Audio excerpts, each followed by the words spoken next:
The city bustles with life, but tucked away on a quiet street sits a modest little shop. Nothing special, nothing flashy, just another business trying to survive. On this day, however, trouble arrived.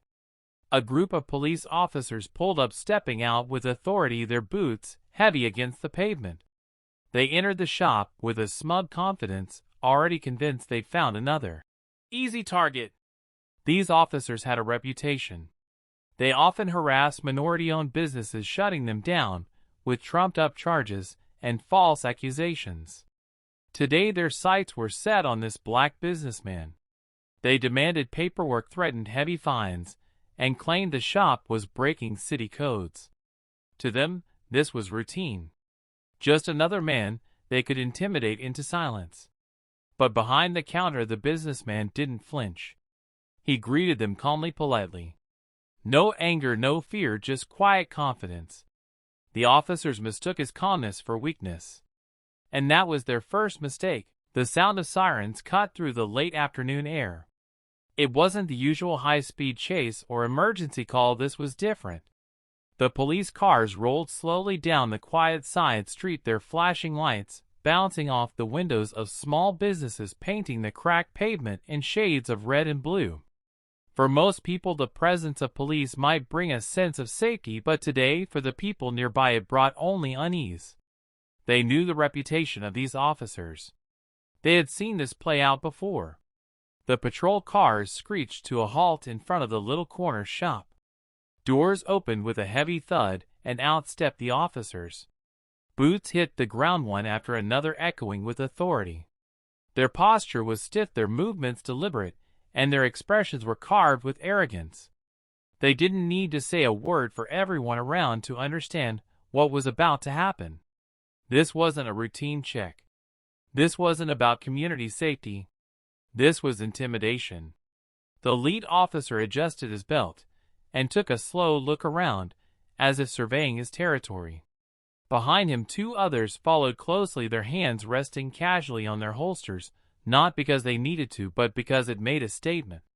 They were in control. Or so they thought. Their eyes locked on the modest little shop, the faded sign above the door barely holding on after years of weather. To them it looked like an easy target. A small business owned by a man who wouldn't have the money or influence to fight back. The officers had done this before. They had walked into restaurants, groceries, barber shops, and laundromats, all owned by hard-working minority families. They would claim to have received complaints or say the businesses were violating codes. Sometimes they threatened to fine them into bankruptcy. Other times, they suggested they could look the other way if they were offered something in return. It was a game they played, and most of the time the business owners felt they had no choice but to comply. That history was the armor the officers wore today. As they approached the door of the shop, the lead officer smirked. "Another one," he muttered under his breath. The others chuckled. To them it was routine. They saw the peeling paint, the dim lights inside, the lack of shine compared to the wealthier stores downtown, and they assumed weakness. In their eyes, this business wouldn't survive a fight.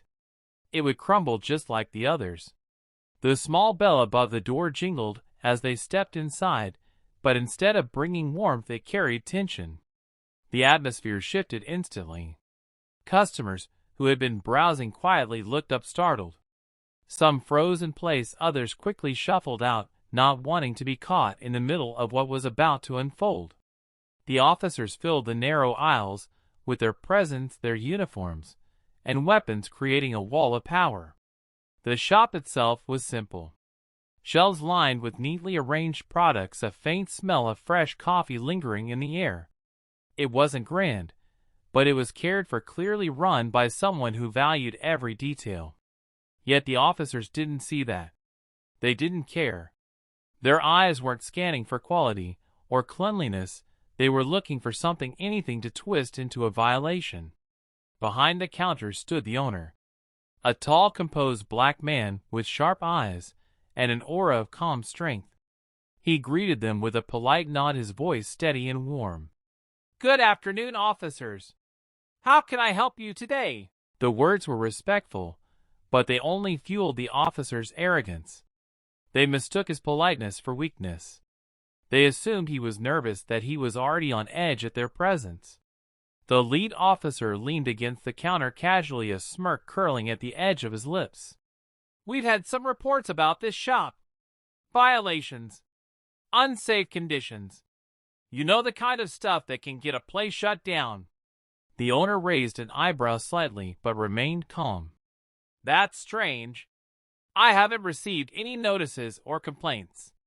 The second officer stepped forward, tapping his fingers on a jar of goods by the counter.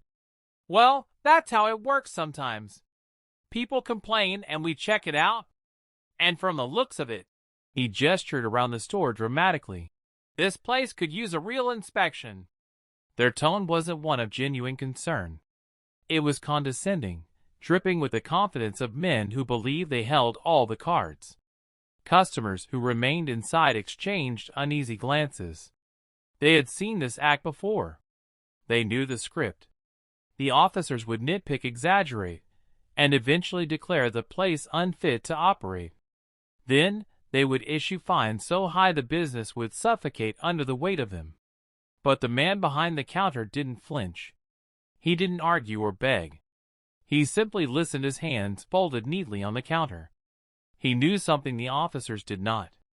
And while they saw him as a small shop owner about to crumble, he knew the truth, that the real power in the room wasn't theirs. Still, the officers carried on with their performance. One walked the aisles tugging at boxes, peering into corners, pretending to inspect. Another scribbled notes on a pad, though no one knew what he was actually writing. The lead officer leaned in closer to the businessman, lowering his voice, as if offering advice. "Look, I don't want to see your place shut down. But rules are rules.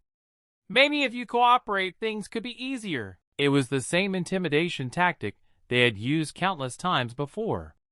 A dance of corruption dressed as authority. And yet the businessman remained unshaken. He gave a small nod, reached under the counter, and slowly pulled out a thick folder. His hands moved with precision, not an ounce of hesitation. The officers didn't know it yet, but in the next few minutes, the ground beneath their arrogance was about to collapse. The room went silent. The businessman leaned forward, his voice calm but firm. "Gentlemen, I know exactly what you've been doing, and I have the means to make sure this ends today." The officers exchanged nervous glances. They realized the power dynamic had flipped. The man they thought was powerless could expose their corruption, dismantle their careers, and drag their names through the courts. And worse, he had the resources to make it happen effortlessly. Word traveled quickly.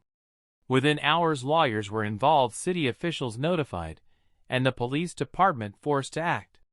Investigations into these officers' past conduct began, and it wasn't long before a pattern of harassment against small businesses was uncovered. The hunters had become the hunted. But here's the twist: the businessman didn't seek revenge. Instead, he sought change.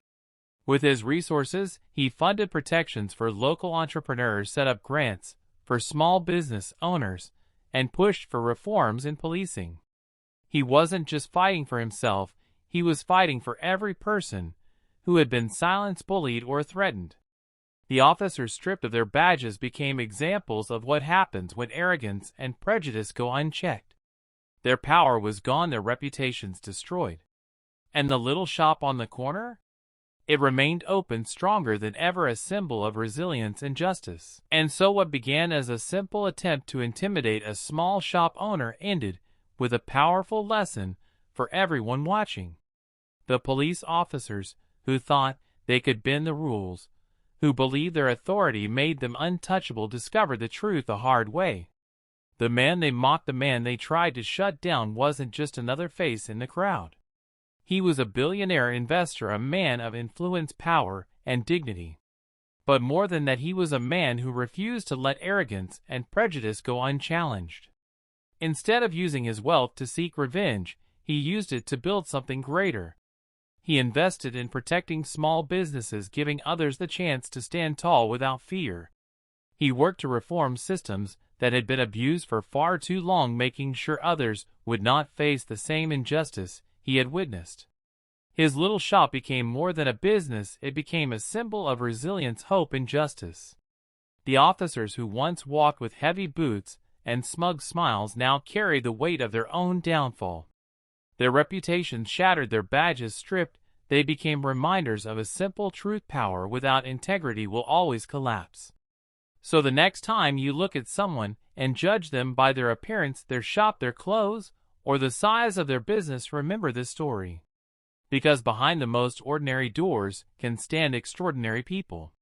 Respect costs nothing, but disrespect can cost you everything. And in the end, it's not titles, uniforms, or money that command respect, it's character.